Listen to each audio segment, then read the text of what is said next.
A lot of people have told me to watch this. I assume it is up my alley in a way. So Hank Green said, his title is, I'm changing how I manage my money because of AI. Now I saw this in my recommended and I was not interested because I thought he was talking about like getting ChatGPT to pick stocks for him. But after all the recommendations, I assume that is not what it's about. I want to start out, Okay. I probably have to say this legally, I'm not a financial advisor. I do not understand what financial advisors do or what is the best way to invest your money. I am simply a man who has money invested for retirement and has paid attention to how that has gone for people over the last 30 years or so. And one thing that has become obvious, if you were disciplined over the last 30 years, and of course past performance is no guarantee of future returns, but if you just made sure that you were invested broadly in the stock market, things went well for you. If you spent all your time like buying and selling and day trading and trying to figure out the best stocks, probably you underperformed the market and you spent a bunch of time focused on something that wasn't adding that much value to the world. But also, if you worked with someone else who was doing that for you, that probably also didn't help very much. If you would have invested that money anyway, the percentage points that they would have taken off the top for managing your money probably made it so that you would have less money than if you had just done it yourself. I said done it yourself. What is it? Well, I can tell you, for the last 30 years, it has been buying what is called a low-cost U.S. equity index fund. Let me break that down for you. Index fund means you're not paying someone to guess which stocks will win. The fund simply follows. When does he talk about crypto and how that would be a better choice? This is not going to be like about buying VU and holding, right? It's going to be about, when does he mention Shiba? The bigger a company is, the more total stock value it has out in the world, the bigger it has of like a slice of your pie. Example, if your index fund indexes to the S&P 500, which is just like a list of the 500 biggest companies in the US. Which, just to be clear, is like almost everybody's. Not even in America. Like people's retirement funds in Scandinavia is in the S&P 500. A lot of the world is putting their financial assets for retirement in the American S&P 500, market cap weighted. So it's buying most. I assume he's going to, because based on the title and how this video started, I'm assuming he's going to talk about how everything's in top 7 stocks. It's not like you didn't pick a random one out of the hat. This is like the one. Everyone is doing it. This way, your investment naturally tilts toward the companies that carry the most weight in the economy because that's how the economy itself is shaped. And as companies rise and fall in value, the fund automatically shifts with them. No one's trying to outsmart the market here. The fund is just riding the market. So what everybody says who's like not trying to sell you something is the thing you should... Just one more thing to say on that. And sometimes I feel like people don't understand it. They think that there's a guy at Vanguard or there's a guy at Fidelity who's like keeping an eye on it. It's like they're making sure it's tracked. It's completely a mindless robot. You give it money, it buys. It always buys. It buys no matter what, market cap weighted. So it just buys the biggest companies. That's all it does. I'm not saying it's bad. It's worked. But you just have to understand that like if there were a problem or if it was too concentrated, this would never know. It would always just take your money and buy the biggest stocks. Over the last 10 years, especially over the last 5 years, the percentage of the S&P 500 index fund that I am invested in, that is in the 10 biggest companies in that fund, has gotten very high. Yeah. It's now like 38%. So buying the index fund is like a way of diversifying in 500 different... He might mention this, but it's worth saying. NVIDIA recently, as an individual stock, 9% of the fund, like the highest any individual stock has ever been of the S&P 500. There's 500 companies and one of it is 9%. It's not as bad as Nortel was in Canada, to be fair. And again, NVIDIA is a great company. I'll never denigrate it, but that's an absurd ratio. It puts a lot of risk on you. You know, a lot of people's retirements is buying into NVIDIA specifically. It's a single point of failure. Also, most of those companies have grown a lot recently, including NVIDIA, and they're betting very heavily on AI. The AI boom, which I personally consider to be very speculative, potentially a bubble, has made it so that NVIDIA alone is 7% of the S&P 500. All right, so it's a little higher than that, Hank. Look at this. Isn't this absurd? Percent a single stock has ever hit. So the second most was Apple in 23, Apple in 24, Apple in 21, Apple in 22, and Apple in 20. So in the past 5 years, it's basically NVIDIA and Apple. But then before that, we haven't seen the concentration this bad since the 80s with IBM. And that was, significantly less. The PE ratio of NVIDIA, which is like its price, how much it's valued based on how much it actually earns, is really high. Higher than any of these like dominant companies in the past. Exxon Mobil in 2010, if that's the most valuable company and it's 4% and it has a PE ratio of 12, that's pretty safe. But 58, as good as the company is, that's risky because the price of it is not backed up by its earnings. I feel like my money is more exposed than I would like it to be. I feel like by virtue of having a lot of my money in the S&P 500, I am now kind of betting on a big AI future. And that's not a future that I definitely think is going to happen. So I'm taking 25% of the money that I have invested in the S&P 500 and I'm going to put it in a mix of different things. Some of it is going to go into an S&P 500 value index fund, which takes off some of these higher performing stocks that have really high price to earnings ratios. Some of it's going to go into mid-cap stocks, which are just smaller companies that have smaller valuations. And then for the first time, and I've had people say that this is a good idea no matter what, I'm moving some money into an international index fund that just represents the... Yeah, I was going to say, diversifying out of the S&P 500 into the S&P 500 with 25% of your money, the cross correlation is really high. So even if you buy a fund that doesn't buy NVIDIA, but it's buying the rest of the S&P 500. If NVIDIA tanks, the market is going down with it, the American market. So, my response would be, I think this is the right thought, but what you really want is international ex-US. You want a world fund ex-US. If you're gonna have the S&P 500, you really want a fund that is entirely removing US stocks. Not even a world fund, because a world fund is still mostly America, and that's mostly the Mag 7. This is the Vanguard Total World ETF. This is a bit of stocks from all over the world. What is the highest holding, do you think, of this fund? It's NVIDIA. Next highest is Microsoft. Next highest is Apple. Next highest is Amazon. Next highest is Facebook. Next highest is Broadcom. Next highest is Alphabet. Next highest is Tesla. You're more diversified, don't get me wrong, but you're still hitting you're making the same AI bet. Again, all these is an all AI bet. So what you really want is a Vanguard, world ex-US fund, and you can pair that with the S&P, and then you're more truly world diversified. This is not a recommendation, I'm just saying an example. But this fund, look, it's gonna have Nestle and Alibaba and Tencent and Novo Nordisk. You know what I'm saying? This is the biggest holdings and they're much smaller. So this is a truly diversified fund, but you're missing out on the incredible returns that have been available in America. So you can kind of pair S&P 500 in this. Not financial advice, I'm just saying this is more diversified. Tencent and Alibaba is also AI. Tencent and Alibaba are companies that are talking about AI, but Tencent's revenue is entirely from games, gotcha games.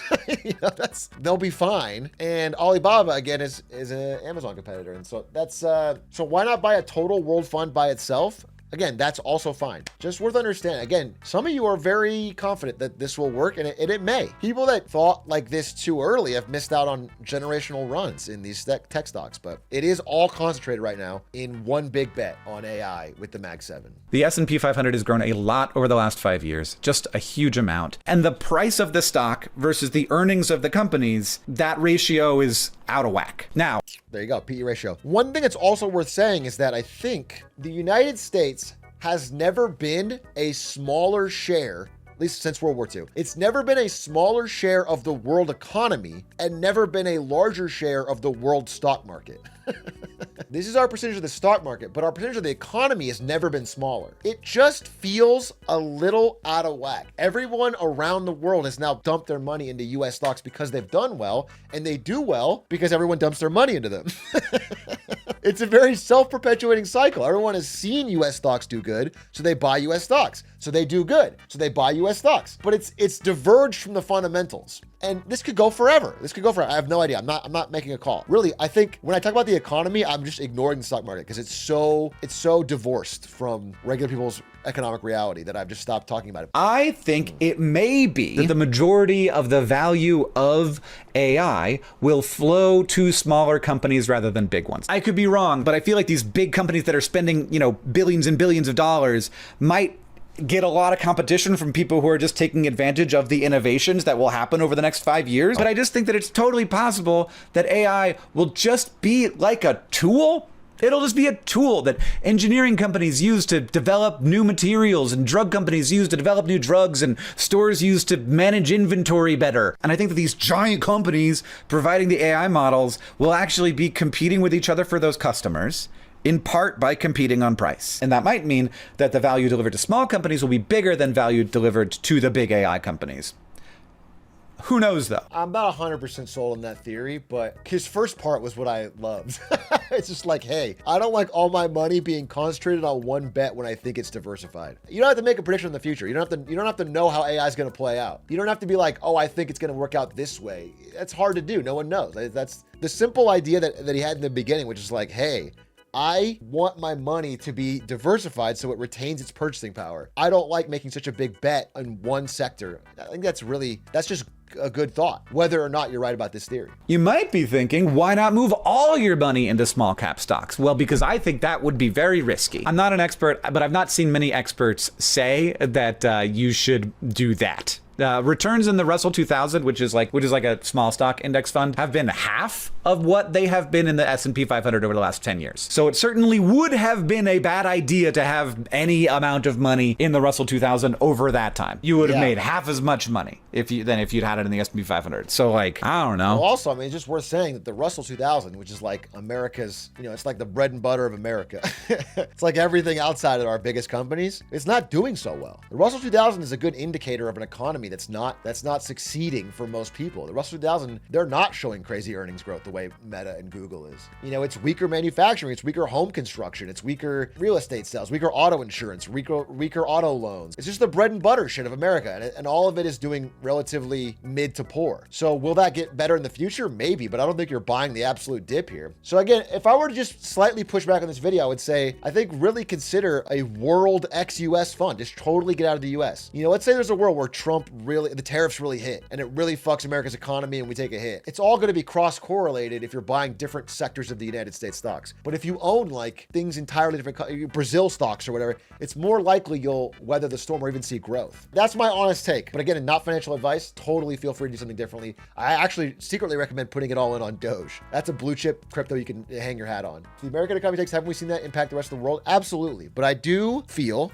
it's a very safe argument to say that a lot of America's damage is self-inflicted and the trade war stuff could lead to boons elsewhere. This just seems to me like something I kind of have to do because I'm not comfortable with the lack of diversification in the S&P 500 index funds and how many of those companies have very high price to earnings ratios and how those same companies that dominate the S&P and have high PE ratios seem like they would be pretty negatively impacted by a potential future where AI turns out to be an important commodity rather than like a massive world-changing economy exploding super intelligence. And I actually think that second outcome literally just isn't as likely. It's just so much easier to be skeptical of those people after ChatGPT 5, which was just not revolutionary in any way. It was really incremental and in fact deeply feels like a cost-cutting measure, a disguised cost-cutting measure, which is more of a sign of worry of like, oh God, this costs us so much fucking money. So I agree with Hank Green here in that, like, I think there's evidence that at the very least, it feels like we were here and maybe, just maybe, ChatGPT 5 is putting us here. Not that AI won't do insane things in our lifetimes, but people were talking about how AGI next year, bro, it's all, you know what I'm saying? I get the sense that this cycle is not different this time. That's what I get the cycle that it's not different this time. That's my true opinion. I don't know. It's also weird for me to make this video. I'm not a finance YouTuber. I'm a science YouTuber with a side of whatever I want to do today. But I felt like this was like this is a big change for me. I think it's good. I'm glad he made this video. I think he's got trust with a lot of people, and I think he makes people think about it. I mean, I've wanted people to think about this for a long time. I think it's worth taking a look at. I think a lot of people are driving headfirst at the wall because it's worked. Historically, the good times don't last forever.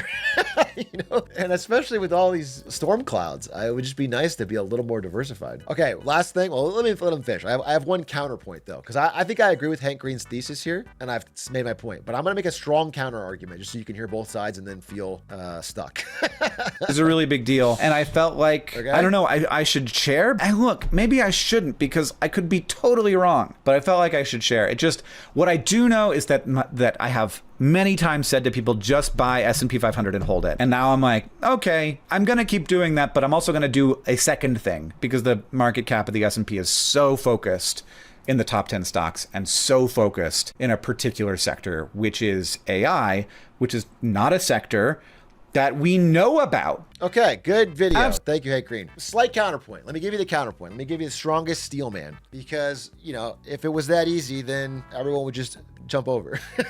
Here's the steel man. And this is what makes it hard for me, because I agree with you. The 7 companies we're talking about, NVIDIA, Microsoft, Apple, Meta, Google, they are reporting blockbuster earnings. And that means they're consistently making more real hard cash. They are growing. They are making more money. They are taking a bigger slice of our economy. The AI stuff is still a money loser. They're not really drawing a good connection between all the money they're dumping on AI and their profits. But at the end of the day, they are extremely profitable, extremely powerful companies. It's not very .com where it's all smoke and mirrors. It's all fluff. The biggest risk actually is NVIDIA, because if the AI spending spree slows down, the entire NVIDIA story makes no sense. NVIDIA is predicting more and more chips sold every year, and they're already selling a bazillion. And the second small counterpoint, actually this is the big counterpoint. This is the real counterpoint. The real counterpoint is that if we have tough times, if the AI bubble is like the .com bubble and it bursts, if the economy is weaker than actually expected, if job numbers start to slow, if spending starts to slow, well, it turns out in truly terrible economies, the stock market can go up for a long time.